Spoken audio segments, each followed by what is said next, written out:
Welcome to The Secret Garden, a sleep reading series. Each episode, we will read Frances Hodgson Burnett's beloved novel, slowly, quietly, one chapter at a time, so that the story can carry you gently into sleep.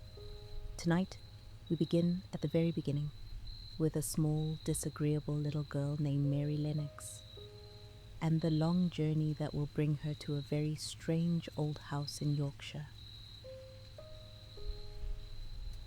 Now, let your eyes grow heavy, settle in, and make yourself comfortable. Breathe slowly, and let the old story find you where you are.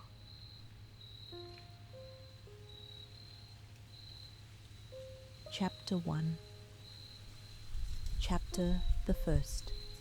There is no one left. When Mary Lennox was sent to Misselthwaite Manor to live with her uncle, everybody said she was the most disagreeable-looking child ever seen. It was true, too. She had a little thin face and a little thin body, thin light hair, and a sour expression.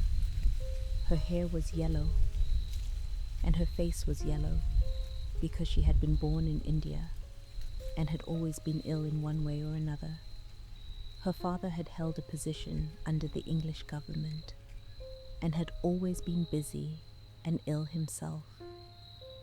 And her mother had been a great beauty who cared only to go to parties and amuse herself with gay people. She had not wanted a little girl at all, and when Mary was born, she handed her over to the care of an ayah, who was made to understand that if she wished to please the Mem Sahib, she must keep the child out of sight as much as possible. So when she was a sickly, fretful, ugly little baby, she was kept out of the way. And when she became a sickly, fretful, toddling thing, she was kept out of the way also. She never remembered seeing familiarly anything but the dark faces of her ayah and the other native servants, and as they always obeyed her and gave her her own way in everything, because the Mem Sahib would be angry if she was disturbed by her crying. By the time she was 6 years old, she was as tyrannical and selfish a little pig as ever lived. The young English governess who came to teach her to read and write disliked her so much that she gave up her place in 3 months. And when other governesses came to try to fill it, they always went away in a shorter time than the first one. So if Mary had not chosen to really want to know how to read books, she would never have learned her letters at all. One frightfully hot morning, when she was about 9 years old, she awakened feeling very cross, and she became crosser still when she saw that the servant who stood by her bedside was not her ayah. "Why did you come?" she said to the strange woman. "I will not let you stay. Send my ayah to me." The woman looked frightened, but she only stammered that the ayah could not come. And when Mary threw herself into a passion and beat and kicked her, she looked only more frightened and repeated that it was not possible for the ayah to come to Missy Sahib. There was something mysterious in the air that morning. Nothing was done in its regular order, and several of the native servants seemed missing, while those whom Mary saw slunk or hurried about with ashy and scared faces. But no one would tell her anything, and her ayah did not come. She was actually left alone as the morning went on, and at last she wandered out into the garden and began to play by herself under a tree near the veranda. She pretended that she was making a flower bed, and she stuck big scarlet hibiscus blossoms into little heaps of earth, all the time growing more and more angry and muttering to herself the things she would say and the names she would call Saidi when she returned. Pig, pig, daughter of pigs, she said, because to call a native a pig is the worst insult of all. She was grinding her teeth and saying this over and over again when she heard her mother come out on the veranda with someone. She was with a fair young man, and they stood talking together in low, strange voices. Mary knew the fair young man who looked like a boy. She had heard that he was a very young officer who had just come from England. The child stared at him, but she stared most at her mother. She always did this when she had a chance to see her, because the Mem Sahib, Mary used to call her that oftener than anything else, was such a tall, slim, pretty person and wore such lovely clothes. Her hair was like curly silk, and she had a delicate little nose which seemed to be disdaining things, and she had large laughing eyes. All her clothes were thin and floating, and Mary said they were full of lace. They looked fuller of lace than ever this morning, but her eyes were not laughing at all. They were large and scared and lifted imploringly to the fair boy officer's face. Is it so very bad? Oh, is it? Mary heard her say. Awfully, the young man answered in a trembling voice. Awfully, Mrs. Lennox. You ought to have gone to the hills 2 weeks ago. The Mem Sahib wrung her hands. Oh, I know I ought, she cried. I only stayed to go to that silly dinner party. What a fool I was. At that very moment, such a loud sound of wailing broke out from the servants' quarters that she clutched the young man's arm, and Mary stood shivering from head to foot. The wailing grew wilder and wilder. What is it? What is it? Mrs. Lennox gasped. Someone has died, answered the boy officer. You did not say it had broken out among your servants. I did not know, the Mem Sahib cried. Come with me, come with me. And she turned and ran into the house. After that appalling things happened, and the mysteriousness of the morning was explained to Mary. The fever had broken out in its most fatal form, and people were falling ill all around. The ayah had been taken ill in the night, and it was because she had just died that the servants had wailed in the huts. Before the next day, 3 other servants were dead, and others had run away in terror. There was panic on every side, and dying people in all the bungalows.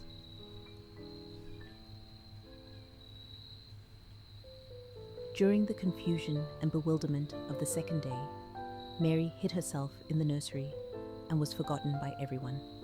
Nobody thought of her. Nobody wanted her.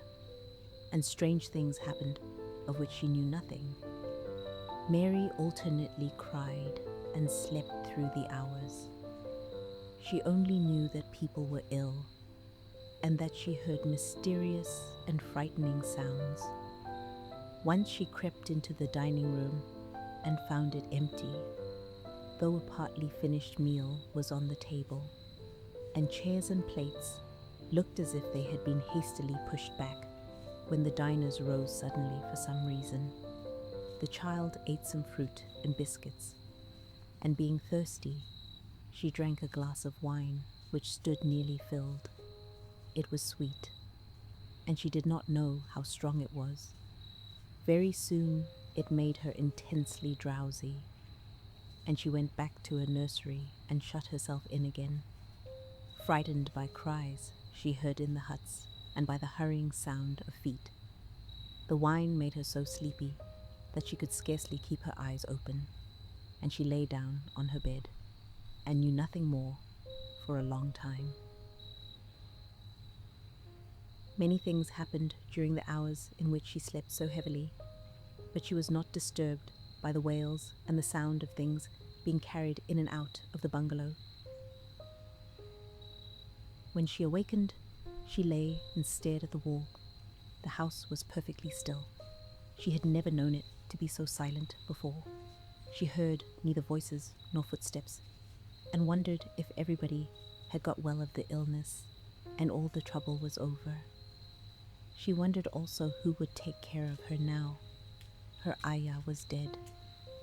There would be a new ayah, and perhaps she would know some new stories.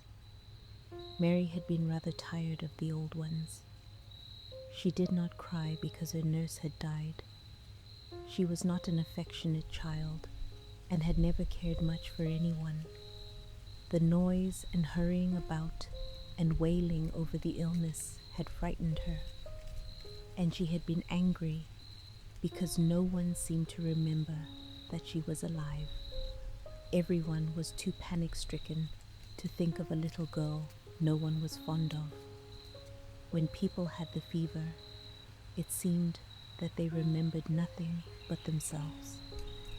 But if everyone had got well again, surely someone would remember and come to look for her. But no one came, and as she lay waiting, the house seemed to grow more and more silent. She heard something rustling on the matting, and when she looked down, she saw a little snake gliding along and watching her with eyes like jewels. She was not frightened, because he was a harmless little thing who would not hurt her, and he seemed in a hurry to get out of the room. He slipped under the door as she watched him. "How queer and quiet it is," she said. "It sounds as if there were no one in the bungalow but me and the snake." Almost the next minute, she heard footsteps in the compound, and then on the veranda. They were men's footsteps, and the men entered the bungalow and talked in low voices. No one went to meet or speak to them, and they seemed to open doors and look into rooms. "What desolation," she heard one voice say. "That pretty, pretty woman. I suppose the child, too. I heard there was a child, though no one ever saw her." Mary was standing in the middle of the nursery when they opened the door a few minutes later. She looked an ugly, cross little thing, and was frowning because she was beginning to be hungry and feel disgracefully neglected. The first man who came in was a large officer she had once seen talking to her father. He looked tired and troubled, but when he saw her, he was so startled that he almost jumped back. "Barney," he cried out, "there is a child here, a child alone, in a place like this. Mercy on us. Who is she?" "I am Mary Lennox," the little girl said, drawing herself up stiffly. She thought the man was very rude to call her father's bungalow a place like this. "I fell asleep when everyone had the illness, and I've only just wakened up. Why does nobody come?" "It is the child no one ever saw," exclaimed the man, turning to his companions. "She has actually been forgotten." "Why was I forgotten?" Mary said, stamping her foot. "Why does nobody come?" The young man, whose name was Barney, looked at her very sadly. Mary even thought she saw him wink his eyes as if to wink tears away. "Poor little kid," he said. "There is nobody left to come." It was in that strange and sudden way that Mary found out that she had neither father nor mother left, that they had died and been carried away in the night, and that the few native servants who had not died also had left the house as quickly as they could get out of it, none of them even remembering that there was a Missy Sahib.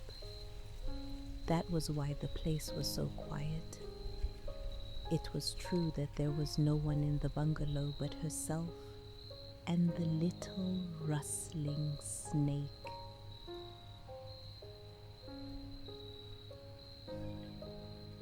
Chapter 2. Chapter the 2nd. Mistress Mary Quite Contrary.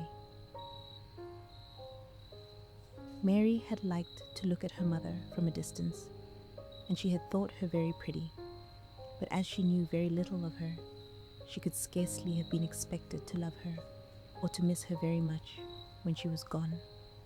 She did not miss her at all, in fact, and as she was a self-absorbed child, she gave her entire thought to herself, as she had always done.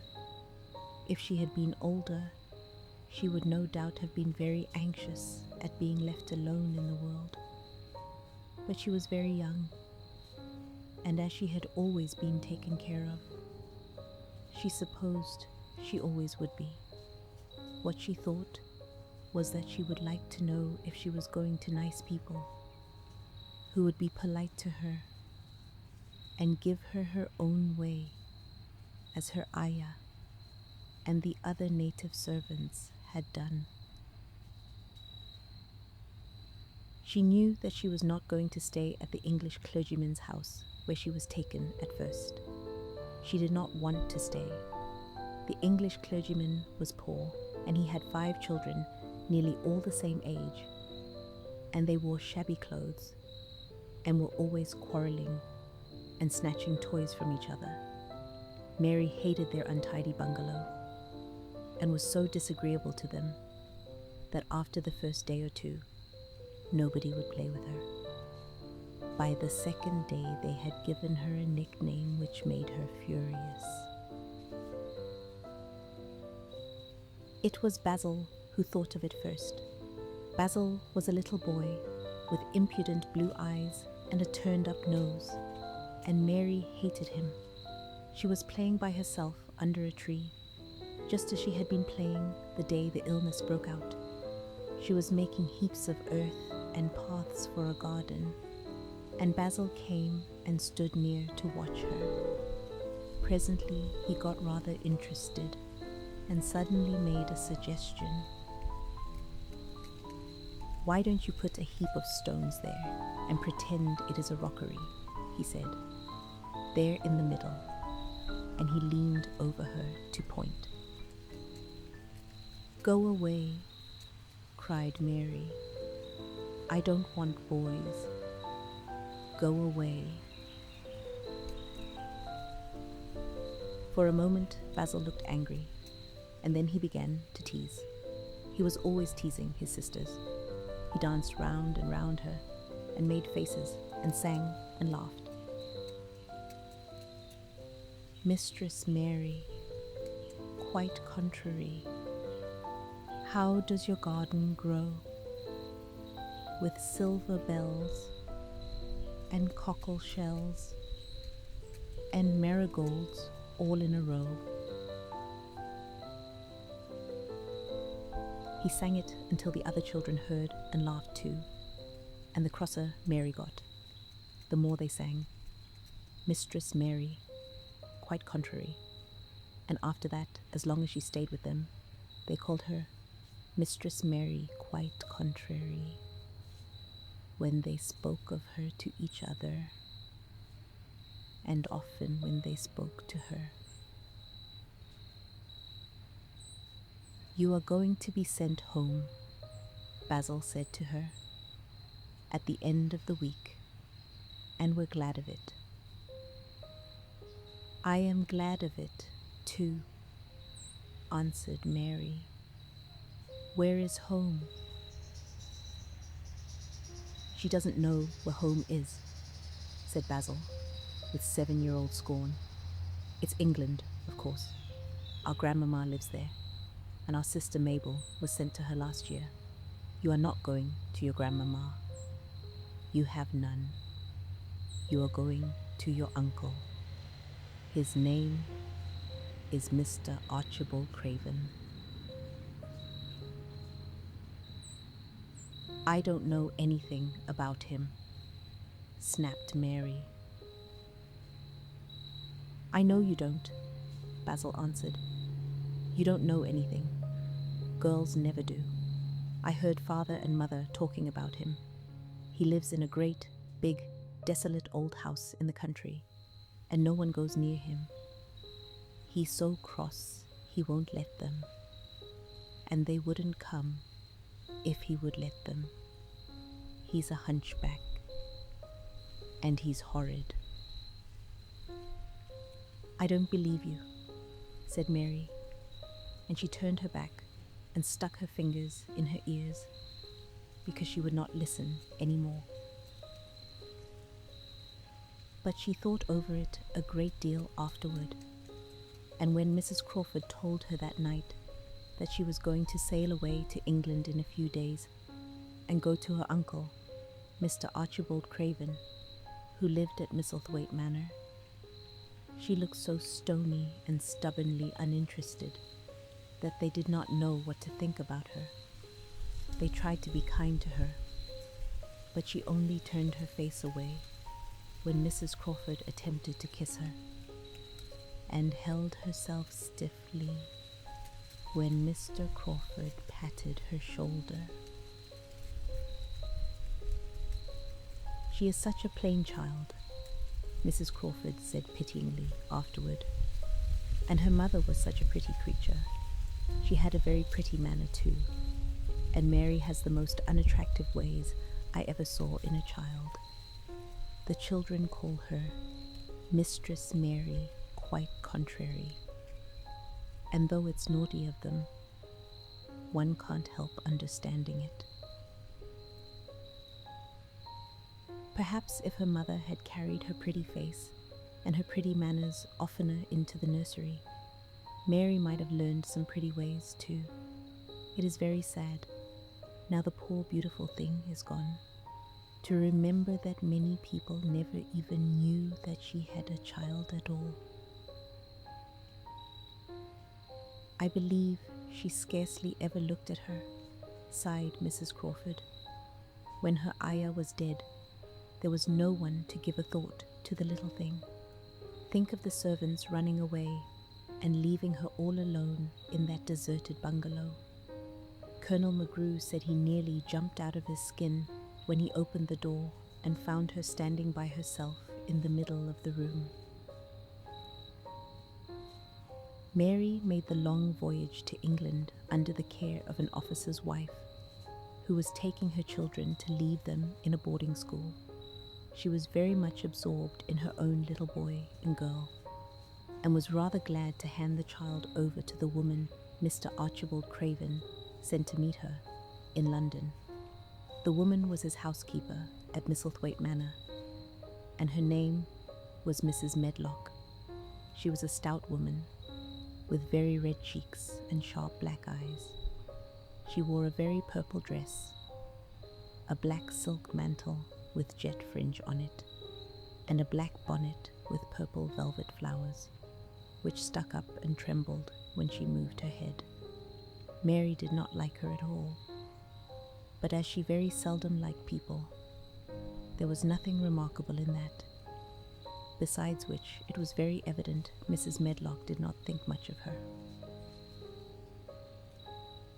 My word, she's a plain little piece of goods, she said, and we'd heard that her mother was a beauty. She hasn't handed much of it down, has she, Ma'am? Perhaps she will improve as she grows older, the officer's wife said good-naturedly. If she were not so sallow and had a nicer expression, her features are rather good. Children alter so much. She'll have to alter a good deal, answered Mrs. Medlock. And there's nothing likely to improve children at Misselthwaite, if you ask me. They thought Mary was not listening because she was standing a little apart from them at the window of the private hotel they had gone to. She was watching the passing buses and cabs and people, but she heard quite well and was made very curious about her uncle and the place he lived in. What sort of a place was it? And what would he be like? What was a hunchback? She had never seen one. Perhaps there were none in India. Since she had been living in other people's houses and had had no ayah, she had begun to feel lonely and to think queer thoughts which were new to her. She had begun to wonder why she had never seemed to belong to anyone, even when her father and mother had been alive. Other children seemed to belong to their fathers and mothers, but she had never seemed to really be anyone's little girl. She had had servants and food and clothes, but no one had taken any notice of her. She did not know that this was because she was a disagreeable child. But then, of course, she did not know she was disagreeable. She often thought that other people were, but she did not know that she was so herself. She thought Mrs. Medlock the most disagreeable person she had ever seen, with her common, highly coloured face and her common, fine bonnet. When the next day they set out on their journey to Yorkshire, she walked through the station to the railway carriage with her head up and trying to keep as far away from her as she could, because she did not want to seem to belong to her. It would have made her angry to think people imagined she was her little girl. But Mrs. Medlock was not in the least disturbed by her and her thoughts. She was the kind of woman who would stand no nonsense from young ones. At least, that is what she would have said if she had been asked. She had not wanted to go to London just when her sister Maria's daughter was going to be married, but she had a comfortable, well-paid place as housekeeper at Misselthwaite Manor, and the only way in which she could keep it was to do at once what Mr. Archibald Craven told her to do. She never dared even to ask a question. Captain Lennox and his wife died of the fever, Mr. Craven had said in his short, cold way. Captain Lennox was my wife's brother, and I am their daughter's guardian. The child is to be brought here.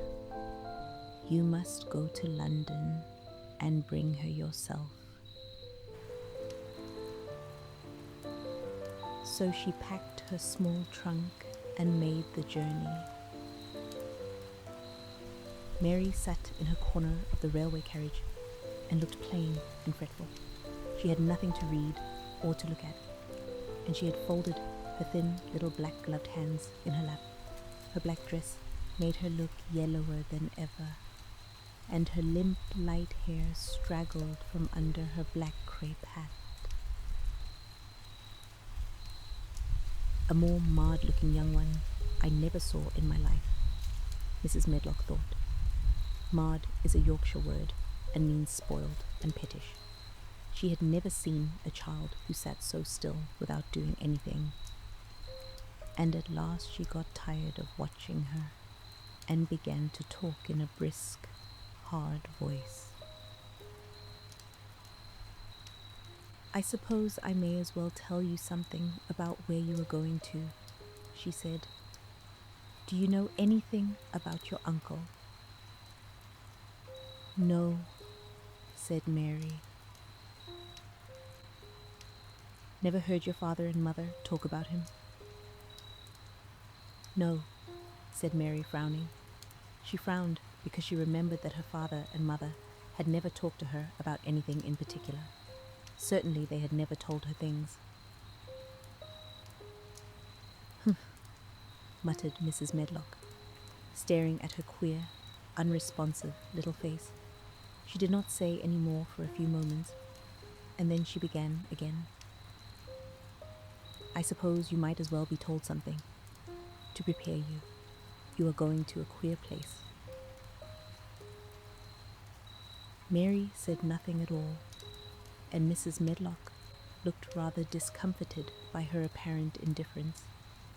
But after taking a breath, she went on. "Not but that it's a grand big place in a gloomy way, and Mr. Craven's proud of it in his way. And that's gloomy enough too. The house is 600 years old, and it's on the edge of the moor, and there's near 100 rooms in it, though most of them's shut up and locked. And there's pictures, and fine old furniture, and things that's been there for ages. And there's a big park round it, and gardens, and trees, with branches trailing to the ground. Some of them." She paused and took another breath. "But there's nothing else," she ended suddenly. Mary had begun to listen in spite of herself. It all sounded so unlike India, and anything new rather attracted her, but she did not intend to look as if she were interested. That was one of her unhappy, disagreeable ways. So she sat still. "Well," said Mrs. Medlock, "what do you think of it?" "Nothing," she answered. "I know nothing about such places." That made Mrs. Medlock laugh a short sort of laugh.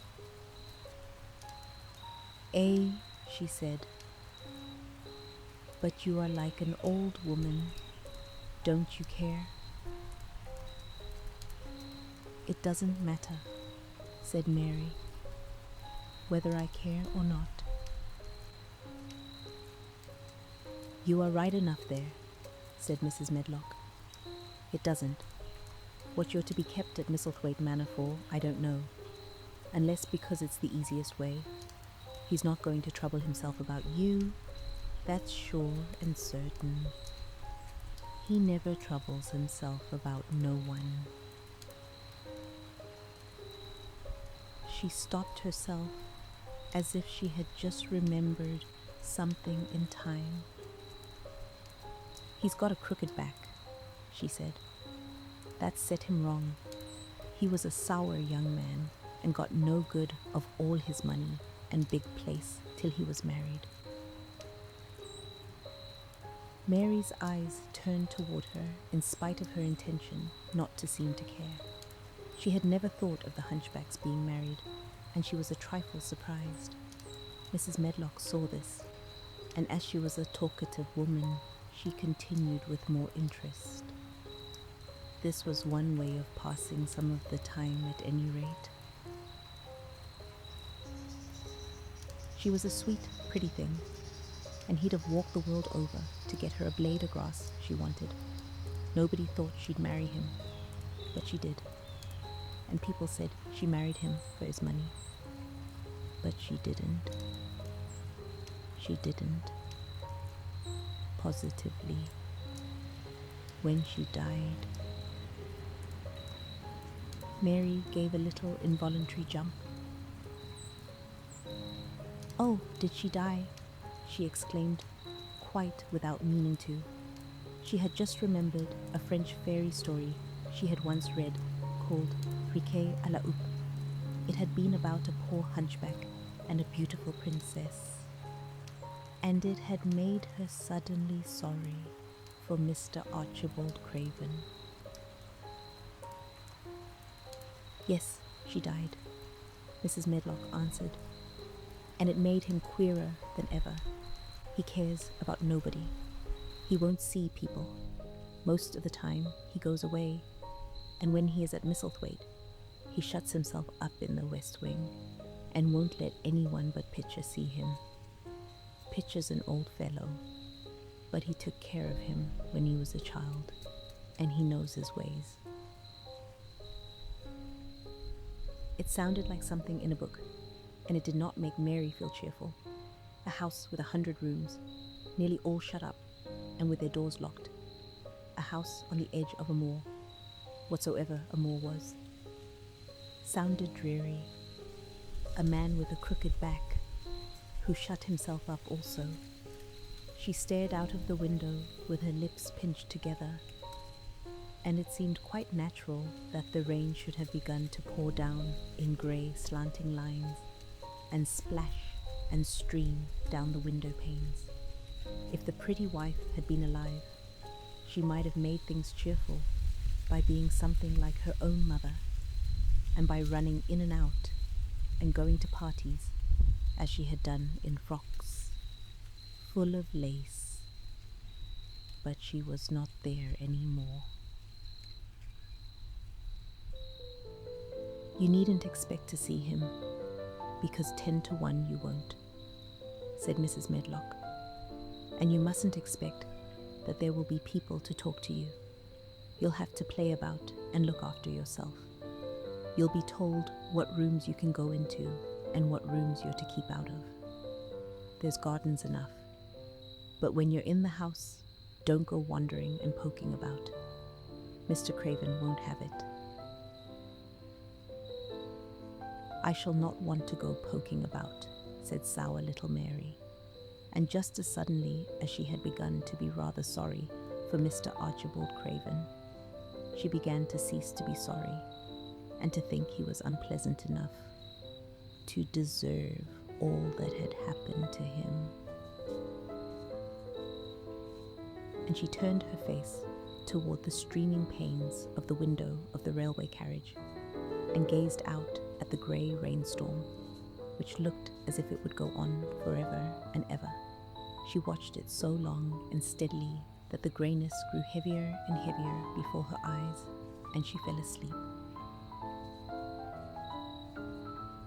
The grey rain, the streaming panes of glass, and the long country rolling past, darker and darker as the hours passed.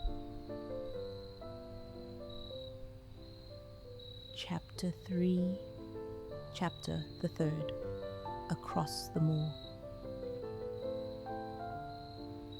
She slept a long time, and when she awakened, Mrs. Medlock had bought a lunch basket at one of the stations, and they had some chicken and cold beef, and bread and butter, and some hot tea.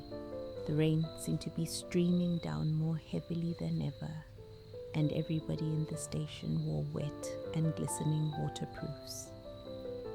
The guard lighted the lamps in the carriage, and Mrs. Medlock cheered up very much over her tea and chicken and beef.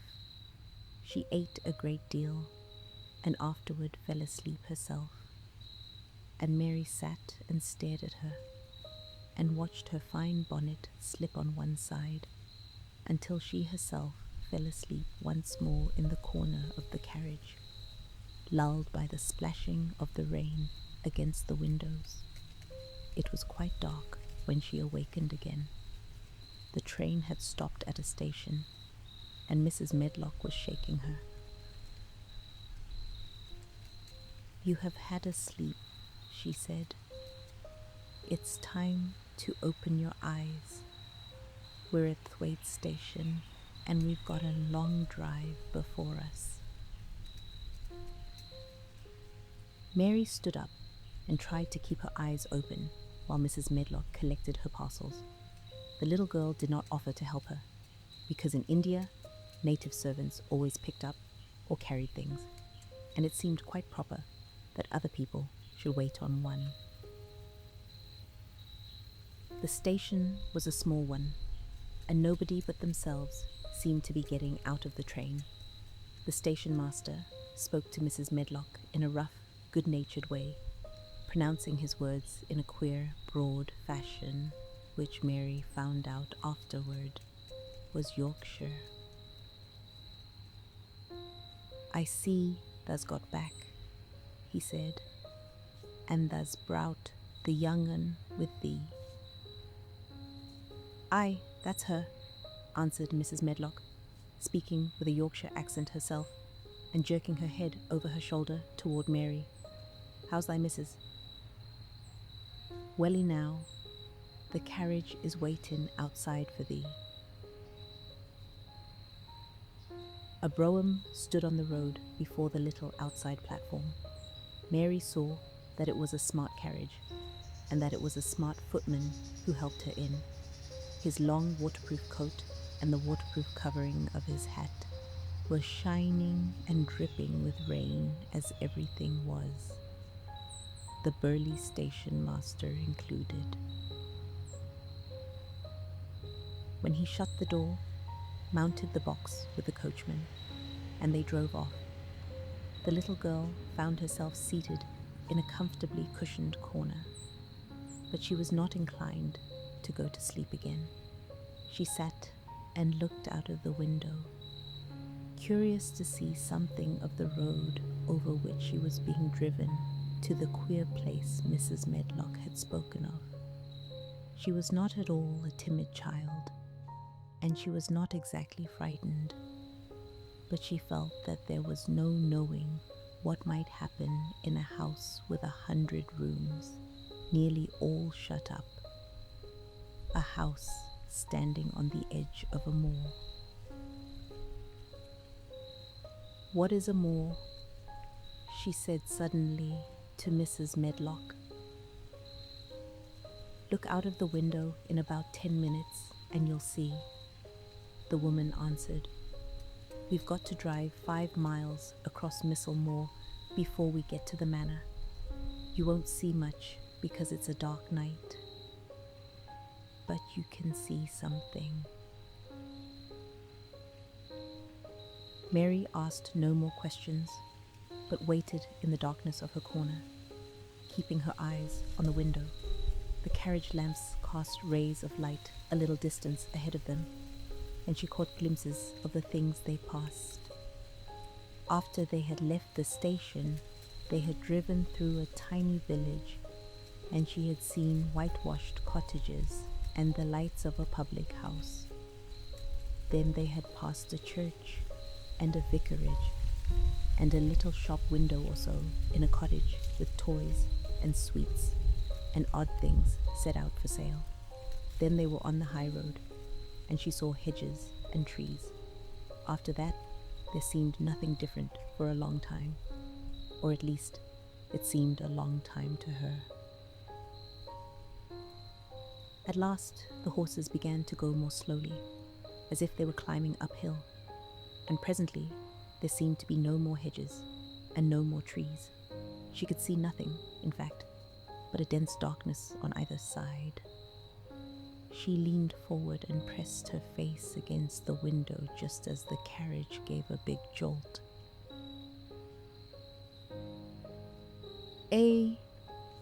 "We're on the moor now, sure enough," said Mrs. Medlock. The carriage lamps shed a yellow light on a rough-looking road, which seemed to be cut through bushes and low-growing things, which ended in the great expanse of dark apparently spread out before and around them. A wind was rising and making a singular, wild, low, rushing sound. It's not the sea, is it?" said Mary, looking round at her companion. "No, not it," answered Mrs. Medlock. "Nor it isn't fields nor mountains. It's just miles and miles and miles of wild land that nothing grows on but heather and gorse and broom, and nothing lives on but wild ponies and sheep.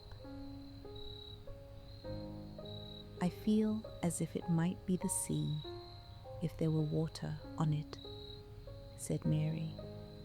"It sounds like the sea just now." "That's the wind blowing through the bushes," Mrs. Medlock said. "It's a wild, dreary enough place to my mind, though there's plenty that likes it, particularly when the heather's in bloom."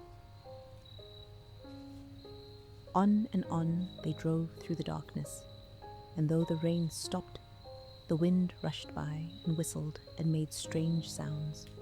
The road went up and down, and several times the carriage passed over a little bridge beneath which, Water rushed very fast, with a great deal of noise.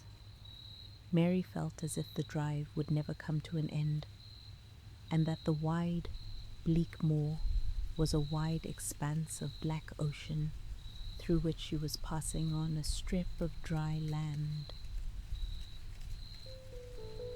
"I don't like it," she said to herself.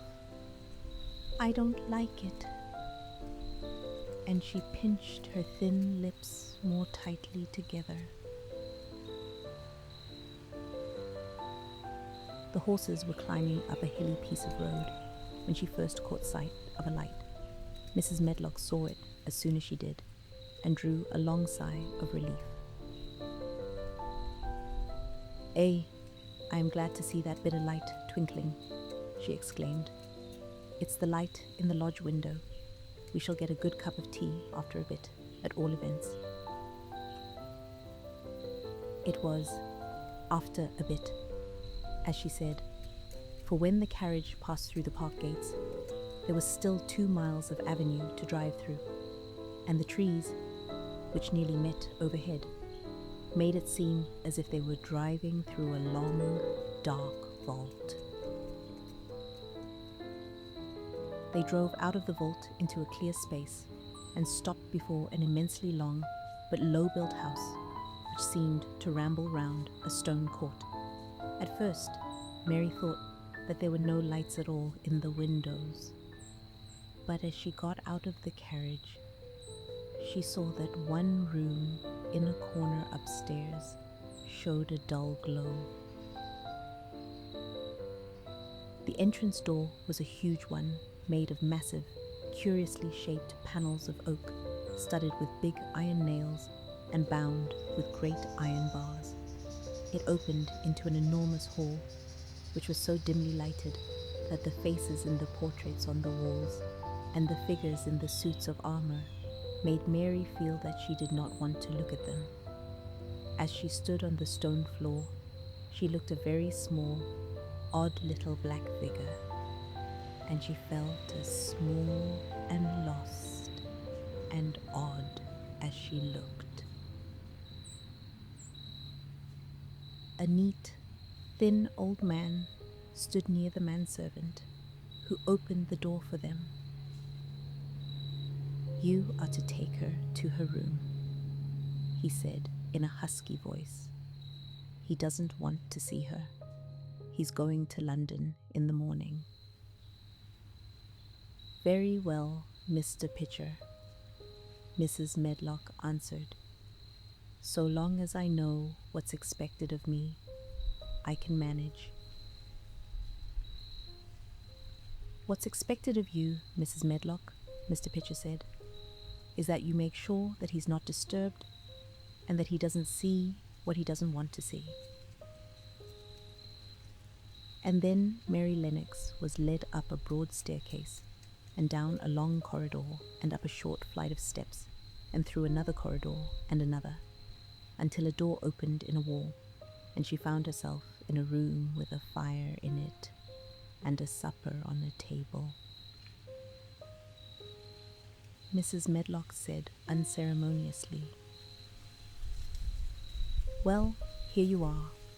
This room and the next are where you'll live, and you must keep to them. Don't you forget that." It was in this way Mistress Mary arrived at Misselthwaite Manor, and she had perhaps never felt quite so contrary in all her life.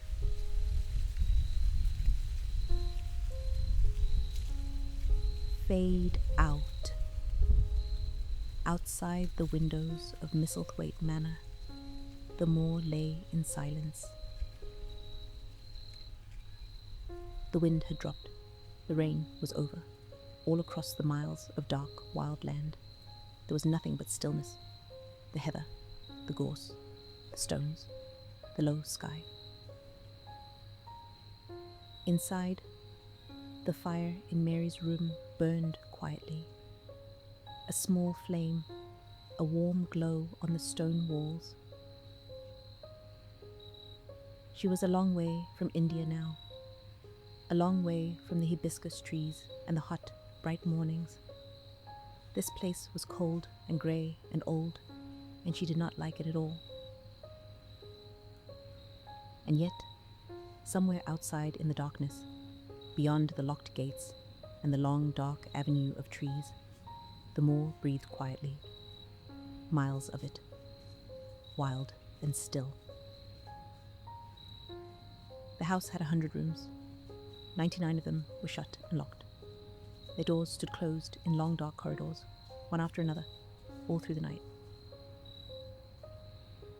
But somewhere in the gardens that lay hidden behind the old stone walls, the earth was still and quiet under the winter sky, waiting, as it always waits, patient and dark, and full of everything that has not yet begun. The fire in Mary's room burned lower. The night settled over the manor, over the park and the trees and the sleeping gardens. And Mary Lennox, contrary and lonely and far from home, lay still in a strange bed. And at last, in the quiet of Misselthwaite, she slept.